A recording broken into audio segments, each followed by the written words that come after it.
படிக்கட்டுகளை பத்தி பேசிட்டு இருந்தோம் சார். இப்ப வடகிழக்கு அப்படிங்கிற பட்சத்துல அந்த இடத்துல படிக்கட்டு வச்சா நன்மையா தீமையான்னு ஒரு விஷயம் இருக்குல்ல சார். அதை எப்படி பாக்குறீங்க? இல்ல வடகிழக்குல படிக்கட்டு வருவது தவறு. ம். வடகிழக்கில் ஈசானியத்தில் படிக்கட்டு அறவே வரக்கூடாது.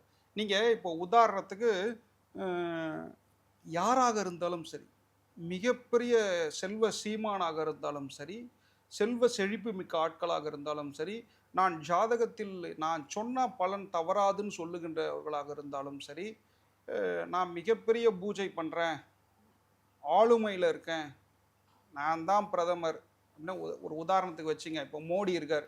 ம். அவர கூட்டிட்டு போயிட்டு, இல்லன்னா வந்து இப்போ இருக்கிற சிஎம் இருக்கார் இல்லையா? அவர கூட்டிட்டு போயிட்டு, நீங்க ஈசான்ய படிக்கட்டு வீட்ல இருக்கிற தங்க வைங்க. பதவி போயிடுமா சார்? பதவி போயிரும்.